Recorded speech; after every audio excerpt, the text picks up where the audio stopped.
A world where barriers are not dead ends, but launch pads for new beginnings. This has been my core belief from last 4 years when COVID-19 struck Pakistan. Ladies and gentlemen, my name is Haider Aziz, and I am the co-founder of ISAR Foundation, a student-led organization determined to bring change in Pakistan and beyond. When COVID-19 struck Pakistan, pretty much like the rest of the world, our country was in a complete state of turmoil. People were dying, and they were dying because of the virus. They were dying because of lack of medical facilities, and they were dying because of lack of preventative knowledge. It was at that time when me and my friends, despite of our youth, despite of our limited resources, and despite of no prior experience, were determined to serve the people. We started small. We started with a simple social media campaign to raise awareness regarding preventative measures and to raise trends of COVID-19 in Pakistan. Every single step was challenging and demanded us to push beyond fear, to push beyond doubts, and to push beyond the limitations of youth. But then came the magical breakthrough. It was at that time when Dr. Tahir Shamsi from Karachi introduced plasma therapy for COVID patients. Me and my friends made Pakistan's first ever plasma donation portal. We used to call to different hospitals, collect information about COVID survivors. Then we used to call the COVID survivors, persuade them to donate their plasma and get registered on our portal. And then we used to facilitate connections between patients and donors. In just a month, we were able to facilitate more than 100 connections and save 20 precious lives. It was at that moment that me and my friends realized the fact that the art of never giving up doesn't reside in the fact for waiting for the right moment. It resides in the fact that no matter whatever difficulties, no matter whatever hardships, whatever limitations are stacked against you, you have to make your moment right. We, the youth. Ladies and gentlemen, this is a very heart-to-heart connection from youth, for youth, by youth. We, the youth. We are not the future. We are the present. We live in a country where more than 40% of the population lives below the poverty line. Every fourth person faces hunger. Millions and millions are out of schools. Nearly 20% of the youth remains unemployed. However, our crippled education system teaches us to memorize the periodic table. It teaches us to learn about the kingdom Animalia. It teaches us to learn about community medicine, which is not going to benefit us at all. However, our education system lacks to teach us that we are the present, we are not the future.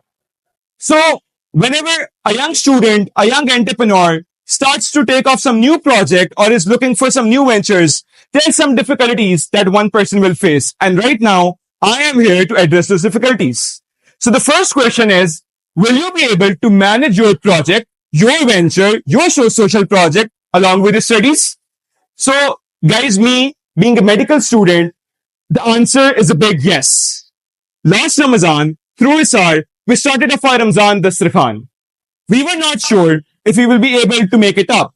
We used to have our tests, we used to have our quizzes, we used to have our assignments, we used to have our vivas. The first iftar was very difficult. I remember me and my friends were extremely tired and we decided to postpone the next Dasrakhan till the next week. However, the next morning when we woke up, we knew we had to show another day. We knew there were people, there were hungry people in our vicinity, and we knew it was our divine responsibility to feed them when the nature has allowed us to do so. Me and my friends, our teams, our volunteers showed every other day, and together we were able to serve 15,000 meals in just a month. So, the thing that we won't get time, you won't get time in universities, this is a big myth. I am not asking any one of you to go big on the first step. Start small. Start with baby steps. Start being compassionate to your friends, yourself, your siblings. Give honest advice And once you start doing so, nature, the forces of nature will carve out time from your routine and you shall be able to manage big masses and support people on bigger level. So the next question is a self-doubt. Will people believe me? Why will someone stand with you? The answer to that lies here in your mind and your heart. If you know the problem, if you know the solution, how the problem shall be solved, and you keep on advocating the solution every single day, you are there projecting the issue, projecting the problem, and the solution you have to that, people will start believing in you. Let me give an example. Again, when we first started off with our Dastakhan, we were not sure if we'll be able to collect huge sums of money. I called my post designer and I said, okay, right, target 500,000. Then I called him again, okay, write 800,000. Then I called him again, okay, write 2 million. And we ended up writing 3 million rupees. And trust me, in just a span of 15 days, we were able to raise more than 3 million with zero experience at all. And do you know why? Because we knew the task. We knew people in our vicinity were hungry. We knew we were supposed to make them smile, and we knew we could do that. We showed every single day, believed in the cause, believed in ourselves, our volunteers believed in themselves, and trust me, people started trusting us as well. Now, another very unprecedented incident. One of our iftars, our biggest iftar of New Hospital, covering around 1800 people. Right after the iftar, I was just sitting there on the Dastakhan, and some people from the ward showed up. They were those people whose children were admitted in the wards, but they knew that these children are showing up every single day. They were there to help us logistically. They were there to help us financially. So that means when you are true to the cause, when you are there to solve the problem and you trust your instincts, you trust yourself, people will start trusting you as well. The next problem is why and how will someone follow your leadership? So this is a very big problem, especially in medical colleges. The culture is very toxic. Your seniors won't trust you. They won't allow you to go big. They'll have this issue. Okay, no, I am senior. I am from this year. I have to do this. But you cannot give up. Giving up is not an option. So what to do? Ladies and gentlemen, leadership is not about imposing yourself or being dominant. It's about engaging with people. Start sitting with them. Start talking to them. Start listening to their ideas. Engage with them. Make them feel important. It's your project. It's your venture. Take what is right.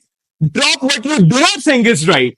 Apply your principles. But once you start engaging with people, people will start trusting you as well. In August, me and my team, we were planning to plant trees. So I remember we had this discussion. Okay, let's plant 100 trees. Let's plant 200, 300, 400, 700. And on 13th of August, we ended up planting 3,000 trees all together with 600 volunteers.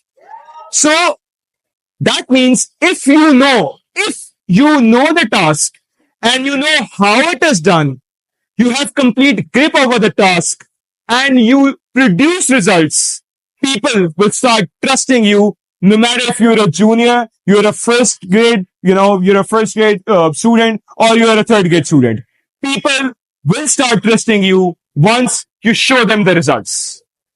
So the last problem that a young entrepreneur, a social entrepreneur will face is failure.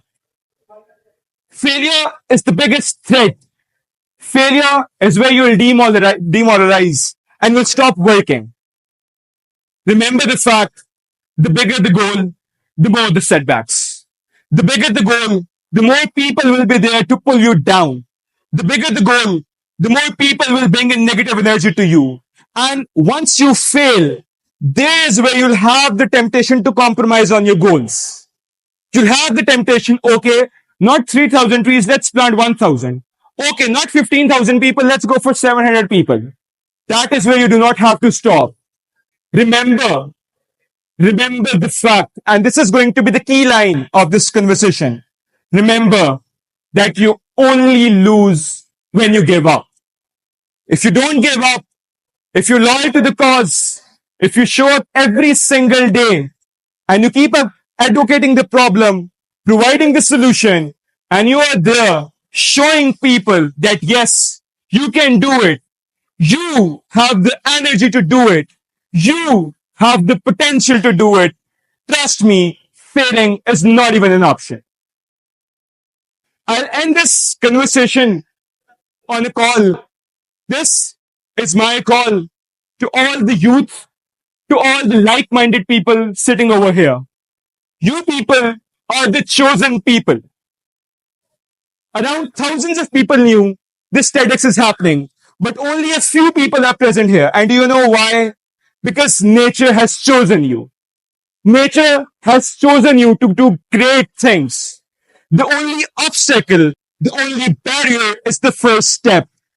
Take the first step, initiate your project, initiate your thinking, trust yourself, trust the instincts, and sky is the limit. Thank you very much.